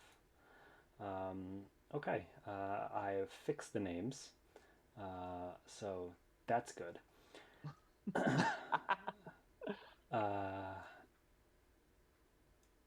Okay, I got it. I fixed it how I was working on it too. Okay, Chris, why don't you start now? We'll go top bottom, top bottom. Sure. So my character. Yes, Dr. Barney Laveau. Ooh. He is from the South. I'm not going to specify exactly where because then whatever accent I end up doing would be incredibly scrutinized, and this way I can slip a little bit without it being too bad. But he's 33. Mm-hmm. He's usually like very clean shaven and bald, of average height and weight, but he does have a bit of a beer gut. And no matter what he's wearing or what he's doing, he's got a straw like trilby like fedora that he struts around with. And for a while he started out kind of volunteering as an outdoorsman, where he first met Salvador Landry, and just kind of like keeping people safe around the area, investigating the wildlife, things like that. But he did go to school at the Louisiana State University of Health Science Center, where he did go through everything to get his MD. Yeah. And then he did, instead of going and working for someplace, he kind of stayed in his little hometown, which is just very tiny, right on the edge of a bayou. And he just opened a little tiny place where he does general practices. But he often gets like emergencies late at night, that maybe someone got hurt, got bit. And often this colleague of his, this Salvador, will come to him. Maybe someone's been missing for a little bit, or there's just been something weird. They'll go out together, and during one of those occasions, while Salvador was investigating something else in a different area, Barney happened to stumble across this missing person, happened to be missing their legs. Looked over, there was a cow laying next to him, seemed to still be alive, and the legs were just coming out of the cow's back. They were just wiggling around, and Barney was like, well, that is downright interesting. What happened here? And not a moment later, a movement came out of the grass. Barney was a little spooked. He fired, ended up killing a gray. So he took the gray and this strange cow, and just did some research in his little cabin on the edge of the bayou, and eventually Delta Green became interested, but they were, instead of taking him out, they noticed he had a little hardy fortitude for this, and also some knowledge in the biology of what was happening here, and so they recruited him. Something that I admire about Barney is I think it is those rose-tinted glasses, the ability to look at all of this with a bright light, but at the same time, it almost leans into my dislike for him, which is because it's paired with his curiosity. He often will act upon himself without the common sense. He'll look at something and just, he has to know about it, and what's the worst that could happen? And to him, it's not going to be that bad. It's better to just, what's around that corner, even if it sounds really, really, really terrible. He's going to take a peek. So, yeah, that's Dr. Barney Laveau. So curiosity may kill the Barney. Yes. Okay. Very nice. Spencer, let's talk about. Excellent. Your criminal. Clancy, Clarence Marion Sims, is a gentleman in his late 20s. He's very classically attractive. He's got jet black hair, always cut short, always well manicured. He's got steely gray eyes, and he's always well dressed, usually in a suit, always with a tie, and he's always very well manicured. Everything's very well taken care of. He doesn't have an advanced degree. He's not like everybody else. Delta Green came to him because he knows how to get in and out of places. He knows how to cover things up. He knows how to keep people out of the business that he wants to keep people out of. He dropped out of high school, was out slinging drugs on the streets, and the guy that he was working for, Antonios, said, I think it's time for you to come up with me. And they started running a protection racket. And they go to this new business in town to offer their protection, because that's what you do. And something happened with Antonio. He was in the other room or something, and Clancy saw something he shouldn't have seen, and it shook him, messed him up bad. He got sloppy, got arrested, and started talking to everybody in the jails, in the cells, to the officers about whatever insanity it was that he had seen. So to shut him up, in comes Delta Green and offers him a position, because usually he's very good at this. If he can just keep his head on straight, he's going to be just fine and keep stuff covered up so that the normal people don't find out about this. And in doing so, they agree to let him continue running the business and protecting the family, the most important thing. Things I admire about Clancy, I admire that he's all about protecting the family. He's got to make sure that his mom and his sister are taken care of. He's got to make sure that everything's okay for them, whatever it is. The thing that I don't like is that his morals are flexible. It doesn't really matter how he gets to where he needs to go, as long as he gets there. Everything else is expendable. Something I dislike about my character is that he's just a straight up criminal, you know? Like, he's a criminal, exactly. I don't really vibe. I don't vibe with the fact that he breaks the law. It's just not something I'm interested in personally. That's not for me, but... Fantastic. So the question of damaging a bond came up earlier, and this will basically be the point in which we take care of that if you'd like to. You do have the option at character creation to create a damaged veteran of Delta Green, which basically means they've been on a mission or two, they've have some experience, and there is 4 options for that. But if you want to take something like Spencer, you said you wanted to damage one of your bonds, but not all of them. But it was a pretty significant damage on it. So to me, we wanted to do like extreme violence, because for one, it sounds like your character has engaged in extreme violence at once or twice, or seen some extreme violence. So instead of like, in the book, you add 10% to your occult. You reduce your sanity by 5, subtract your charisma by 3, which then it decreases your bonds all by 3, and then you're adapted to violence. So if we're just going to damage one bond, why don't we basically like half it all? We'll increase your occult by 5, reduce your sanity by 2. Don't worry about the charisma, because that'll damage all your bonds. And then instead of being adapted to violence, why don't we say 2? We'll put 2 ticks in your violence. Okay. So one more. So in Delta Green, when your character experiences certain things, violence or helplessness, once they experience it enough and suffer consequences from it, they can become adapted to it, and basically like they've seen it so many times it doesn't even affect them anymore. So your character is part of the way to being adapted to violence, which probably makes sense for a criminal. He's probably seen some violence. Yeah, I'm sure he's been around through that one. So does that work for you? That little compromise? Yeah, that's fine. I'm for it, and I've already added it to my character sheet, and I'm super excited to already have my sanity going down. Fair enough. So would any of you other 3 guys like to? Oh yeah, because your sanity is pretty low already. It's super low. Yeah, it's messed up. Because I was already on the fence about it, but that I'm gonna take hard experience. Okay. So I'm gonna drop the church one by 1 Okay. right off the bat, and then sanity drops by 5.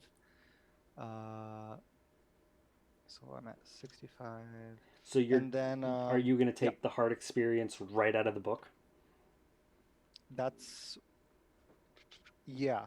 Okay. Yeah. For the viewers, he's taking the heart experience damaged, which means he adds 10% to his occult and to any other 4 skills that he chooses, which can, based on the skill section of character creation, all your skills capped out at 80. This can actually bring it to 90 if he'd like.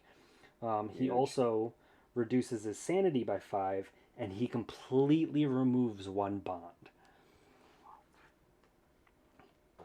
Yes. And That's intense. We have our lowest sanity player nuking their sanity. Yes. We have our lowest bond player completely removing a bond. Yeah, this is going great. This is so good. Bonds seem like a hassle to have to deal with, but they're so important for your characters. They are. Off screen, basically, sanity. Yeah, and like I said, so Barney loved going to the church. He loved the atmosphere. It was a good time. He just thought it was very interesting and full of good people. But one too many times he just brought up aliens and cryptids out in the bayou, and they're like, you just can't come here anymore. Listen, We're sorry, Barney. You have to stop bringing the statue of Mothman. We've told you. The house of God. Guys, he's really cool. That's fantastic. He's really cool. He's totally cool. It's fine. All right. So there is our 2. Steve or Ian, would you like to damage your characters, or do you want them to be fresh-faced Delta Green agents? I have no interest in bringing harm to my character. Okay. Look at this cherub-faced little angel. He's gonna make it out unscathed. He's not going in scathed. Let me just write notes. Let me just take a note really quick. Nothing related to the game or anything. I just remembered something that I have to take care of tomorrow. Ruin Ian's character. Steve, did you say you were interested in something? I'm kind of looking at this things man was not meant to know. Okay. I like it. But that with his character that's always trying to then find the science behind it, he could be struggling with that. Okay. So that's what I'm thinking, which means I gain 10 on my unnatural. Yep. And 20 to occult. That's all right. And then I reduce my sanity by my power. So minus 14 on the sanity. So that brings it down to 56. Oof, that's not good. And, I reset the breaking point. I think we had the same power. Was your power 70? Yeah. Or your sanity was 70? Yeah, that would be 50. Yes. Yeah, 56. Yeah. So my breaking point now becomes 42. 42. Magic That's number. Cool. And I gain I gain a new disorder. Yes, I was just looking at that. I was just going over to look at those.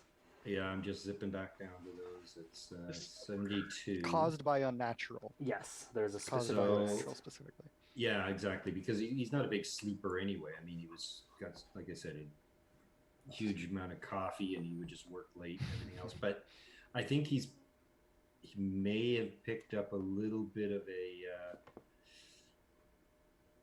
obsessive compulsive disorder. Ooh, I don't know if I see that one. That is not one of the ones that are available from Unnatural. Oh, it's not on the new one? Okay, I've got the old version here. So, it is in my book, at least, the second edition. It's amnesia, depersonalization disorder, depression, dissociative identity disorder, fugues, I believe that's how you pronounce it. I like that. What about paranoia? Yeah. Paranoia. I really like fugues, but yeah, paranoia is one. Paranoia. I like paranoia because it's not going to be paranoia about like Delta Green or the government. I'm paranoid about what those visions were that invaded his mind in that Yeah, book. fits so That's well. great. Mm-hmm. That's what I'm thinking. So So Gets his mind blasted open by demons from the beyond. Yeah, you can have some scars from that. Mhm. Unless your agent finds a way to stifle his or her paranoia, he or she cannot trust or rely on anyone. Which is fair, because I wouldn't rely on Clancy as far as I could throw him, and I don't. wouldn't either. I It mean, doesn't sound like I could throw him very far. right, so do we?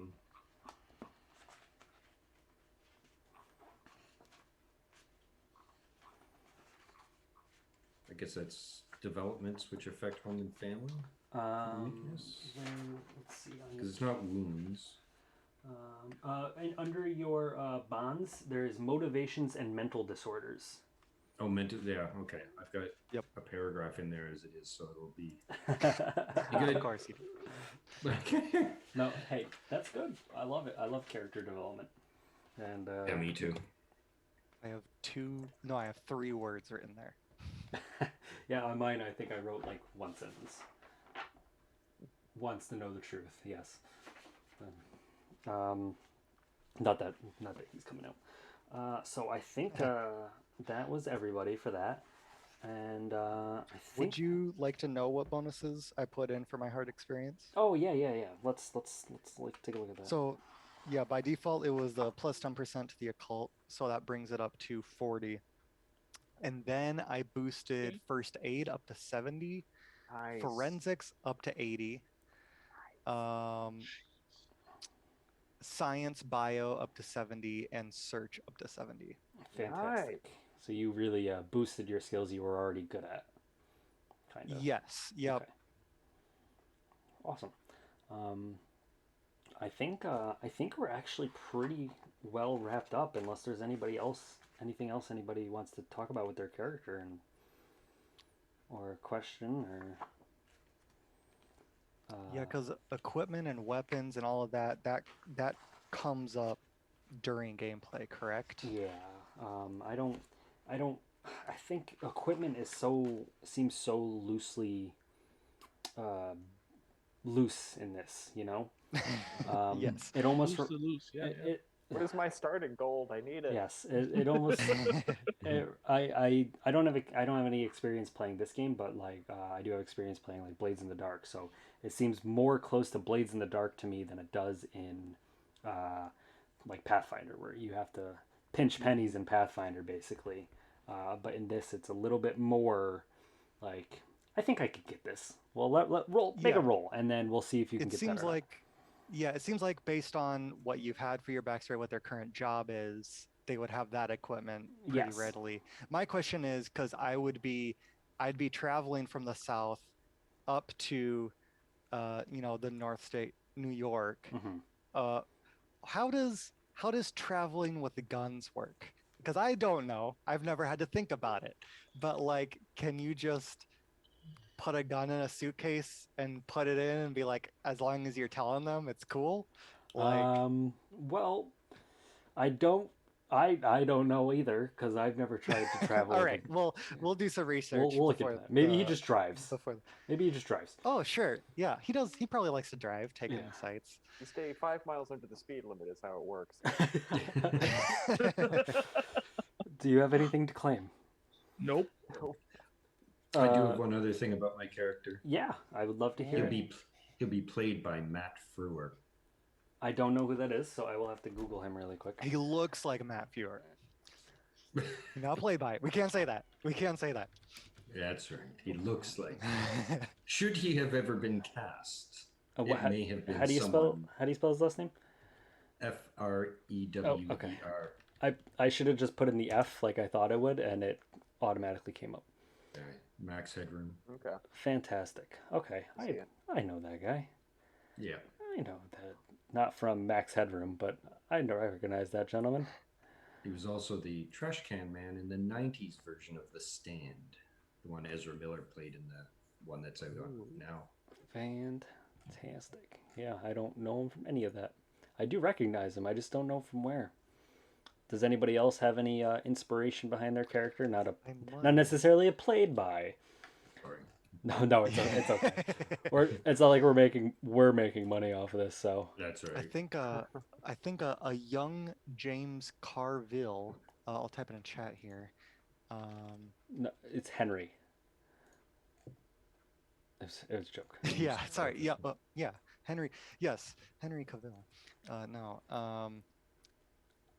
Because I literally just now searched Oh, like nice. Louisiana kind of actor, but he kind of fits like a young him kind of really encapsulates. I'm still trying to figure out where I know Matt from.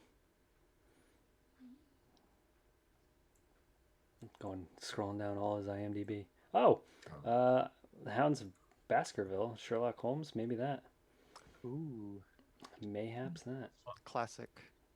Oh, he was in all the season 2 of. He was in quite a few of the Sherlock Holmes.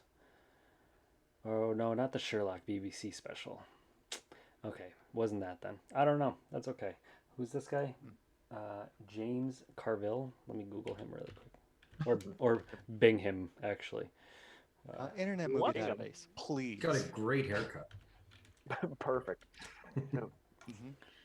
I Okay. see. With a kind of like Okay. pinched face, a Mhm. little bit. Okay. He I'm looks for like that. somebody who's seen an alien or two. Yeah. Remember, he's just glad about it. He's like, well, that's crazy. He looks like an All right. alien. How do we Whoa, know that it whoa, was whoa. Barney who walked away from that cow? I wasn't gonna That's say what I'm it. Yes. wondering. I was not gonna say it. Look, all bald people don't look like aliens. Well. No, but James Carville has a particular mean- je ne sais quoi about him. I think all of them but Steve do. Right, of course. All right, Thanks, Spencer. I got you, buddy. I got you. Spencer Ian, is there any All good. character who inspired yours? Yeah, so Clancy would significantly resemble someone like Giovanni Ribisi in the very young days. Hold on while everybody Googles Giovanni Ribisi. I know, Yep. right? Yeah, I was working see on it. it. I see it. I don't know how do you spell his last name? Ribisi. Just popped up Okay. with R. It didn't pop up Nice. for me. It's probably because I'm using Bing. Bing. Bing. Hey man, you gotta That'll earn do those it. points. Okay, I do recognize him, Yeah. which is sometimes impressive for me because I don't always recognize people. Matt Frewer kind of looks like Mark Strong, which I is li- weird. I like on Giovanni's. I how like they- Mark Strong, though. I Mark like Strong's awesome. on Giovanni's how they have acting credits all the way up to Avatar 5. Yeah. Yeah. Apparently he's got a lot of work coming. Yeah, with 2028. Okay. Ian. I am gonna go with Ed Kimber. That's Ed with 2 Ds. He's a British food blogger, and the boy who bakes, and was also on the Great British Bake Off. I think he's just got exactly the kind of What was his last Oh, name? okay. Oh, Kimber. Kimber with a K. yeah. What season of Great British Bake Off was he on? Because I don't I recognize him. remember him. One of them. Oh no, that's not One him. of them, for sure. One of them. Definitely one of them. I don't know which one, but one. Is that him? 2010, I show. think. Yeah. 2010. Okay. I don't think those are the seasons they have on Netflix. So I definitely. I think he's in one of them. They were a bunch of like back seasons that they posted a few years ago, like the Origins. Says Yeah, they in only- 2010 was when he was on. they only have one season on the beginnings episode. I can't remember. No, I'm telling you because I'm currently watching that season. Oh well, it's not that one. But that kind of Okay. That's the kind of vibe that I'm going. Cool. with. Yeah, I can absolutely see him as a travel blogger. He's got that look to him. Yep. Fantastic. Who do you think is going to take charge when stuff goes down? I think Ian's character, I think he's because gonna, he's so good at everything, Yeah. that he's going to have to like A grab god hold of among everyone and men. Just, I think he's gonna try, and I think that God, Spencer, what was the name of your character? See, Clancy. I think that Clancy's actually gonna take care of everything. Oh, But Colin's gonna at least try and help get a grasp when things go I was down. thinking the same thing. Yep. Yeah, I was thinking that too. I was like, I think Clancy's just gonna be like, all right, let me tell you how this is gonna be. until Right. Clancy sees a then- weird looking bug, and then he just starts firing Right. wildly at everyone. It's got We one don't more have those leg in than it Chicago, should. Okay, leave me alone. No, it's got one less leg. Well, yeah, it's because you just ripped it off. It's only got 5 legs. It doesn't compute. Ah. Awesome, fantastic. I think we are gonna have a great time with this game. Oh, I'm absolutely. looking forward to this. So Yes. if anybody else has anything they want to add about their character or say, now's the time to do it. Or I'm actually gonna move on to our giveaways. I thought Do it! I thought about I figured this would take about 2 hours, and we're 10 minutes under 2 hours. So look at that. I'm great at timing Professional. unless it's being on time for things. I'm great at timing. You know, if we're 10 minutes late and 10 minutes under, that means We're right on time. We're perfect. Mm-hmm. There we go. There we go. All You right. get the rest of your 10 minutes So- back, everybody. Giveaways. There's going to be 4 of them. Okay? 4 of them. My fingers were off screen. Surprise announcement. The first one we've actually already got to. Holy Um, crap! Whoa! So the first one, I was going to do $100. Once we got to $100, we were going to do our first giveaway. And thanks to Ali and an anonymous one, who I know who it was because they asked for the link. Both donating $50. We're already at our first one, and the first one was going to be basically I'm gonna give you the link to the AFSP merch store. I say merch, but it's not really merch. And I'm gonna say go wild, $35. You just send me the links for everything. I'll order them, send them right to you. Because I love some of the stuff they do. And if you get that, I highly recommend the beanie because it is super comfortable and super warm. Unless you live in the South and you don't really need it, to be quite honest. Yeah. So If the you live in first the South, you need it when it gets below 40 because that's cold. below 40, I still wear shorts most of the time. I was just gonna say Well, that's like why you're not in the springtime. Yeah. South. Also, I'm sleeping. I don't usually wear beanies when I'm sleeping. So So the first one, $100, $35 to the AFSP store. Already got it. So at the end of our first. Spectre status recognized. Oh, I suppose also thank you for the Ooh. gift to Tin Blanket, our very own Ian. Thank you, Esposa Sosa. Esposa Osa. That means Spectre status recognized. oh another one to Canadian Maddie. Oh, Thank you nice. once It's my again buddy Matt. Ooh. thank you again to my wonderful wife. Esposa Osa means basically spouse bear in Spanish. So. Oh, That's very awesome. cool. So yes, $35 to the store. So what my plan is to, at the end of our first hour of play, we're gonna give away that one. At the end of our second hour, if we've reached our second goal, we'll do that one. Spectre status recognized. You Squatch, thank you for this. Jeez, this is Hype Train. Holy crap! Heck Oh. yeah. Chris Cantankerous Ordo has gifted 5. You guys are the best. Wow. Spectre What a cool status guy. recognized. All right, I'm gonna mute those really quick, or they're gonna be really loud while I'm talking. But thank you, Chris. I greatly appreciate it.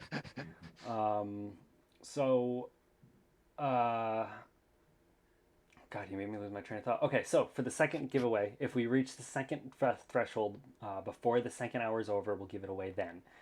If we don't, we'll give it away in the third hour, and then if the fourth hour. I think we're already at 100, so I think we're gonna hit our my goal of 500.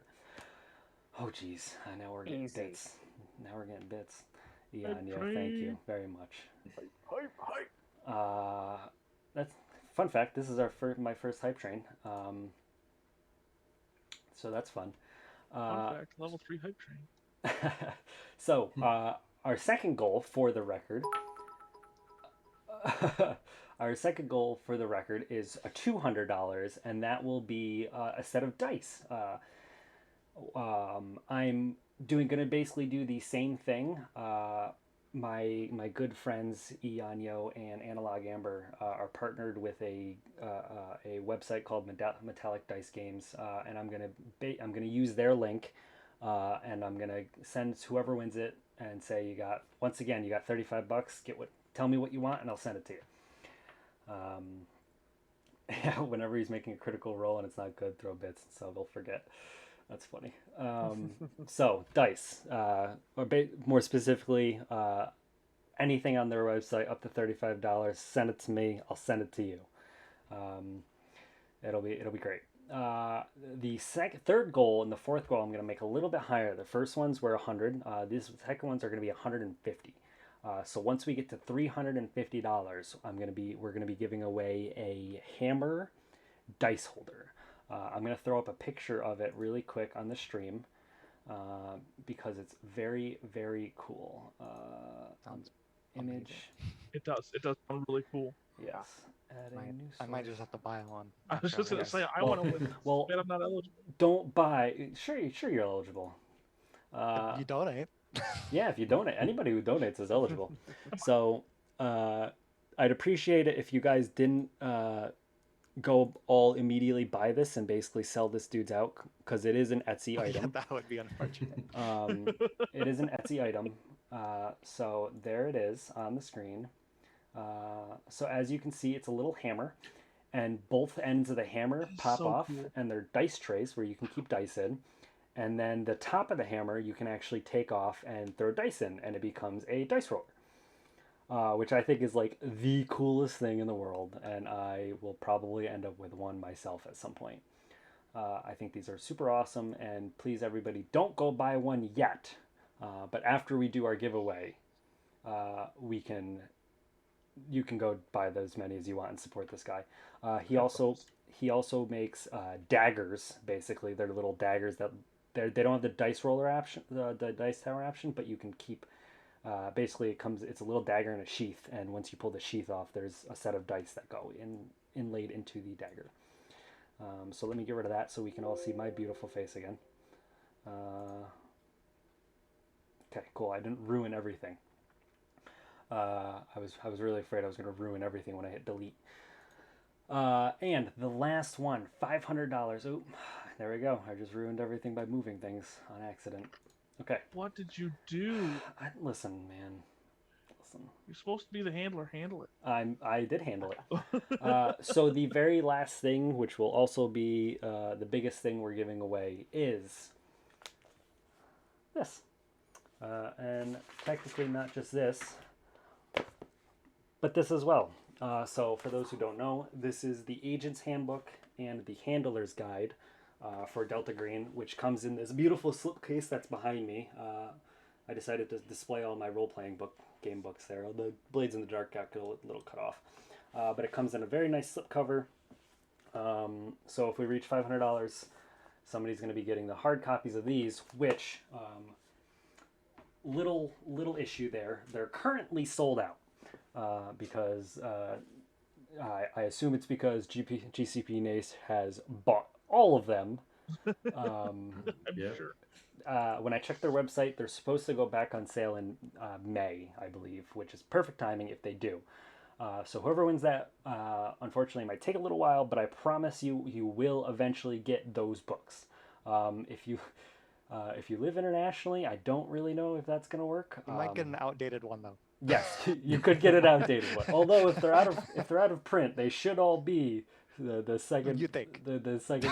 Yeah, I'm not holding. I'm sure they're fine. I'm not holding my breath on it being the updated version, but you will get one of these. Not one of them. You will get both of these books. So I'm really hoping we can hit that 500 and give away one of those books, because I think that would be awesome.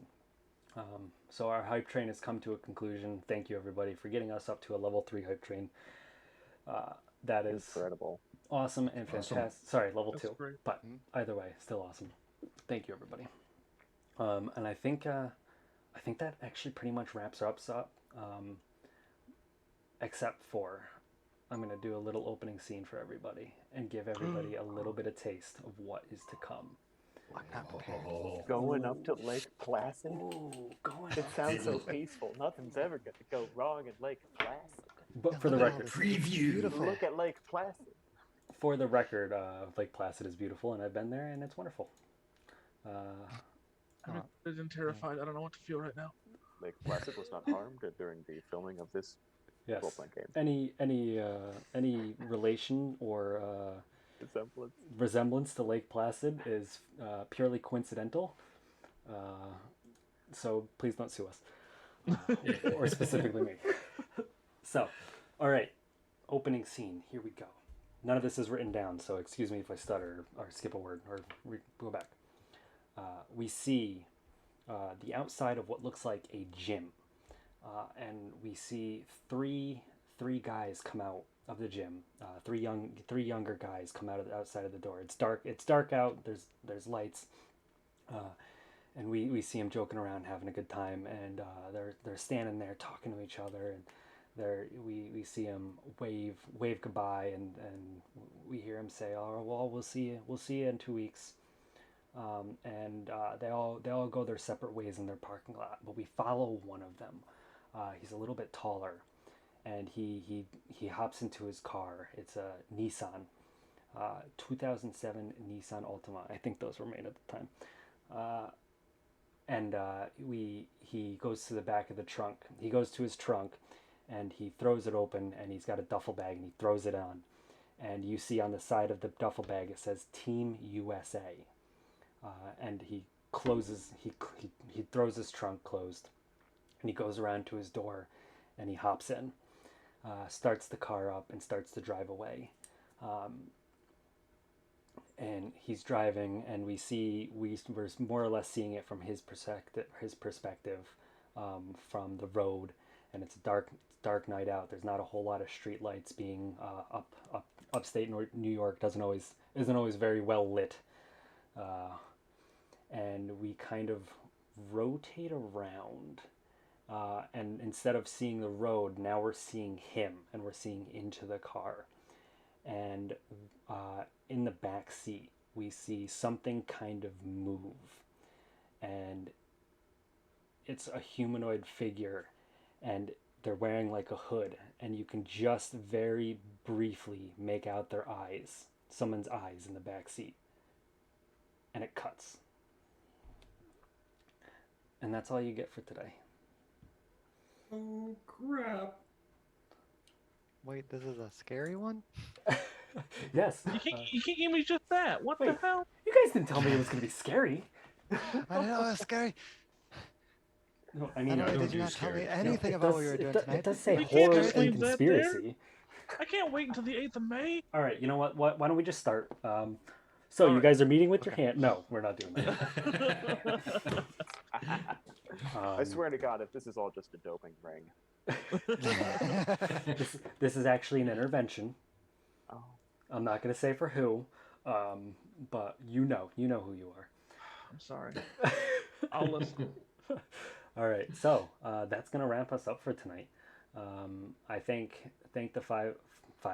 There's five of us, including me. I thank the four of you for joining me on this wacky, crazy, stressful to me adventure.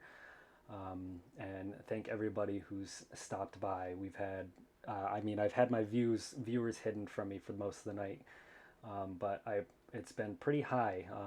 And this has definitely been one of my best streams I've ever done, and I greatly appreciate the four of you for helping facilitate that, and everybody who's followed tonight, gifted subs, subbed, donated bits, donated to the charity, already unlocked our first goal. It's been a great night. I'm so looking forward to May 8th at 6 p.m. EST. It's going to be a great time, and I hope the story lives up to what the expectations will be. Well, I'm sure they will. Thank you, Derek. First Delta Yes. Green character in the bag. Yes. Mhm. I think from my survey, this will be at least all of our first times playing Delta Green. So, Yeah. all right. Poor sweet children. We're fine. They don't deserve what's about to You'll happen. live forever. All right. So Hey, Derek, yes, yes. quick question.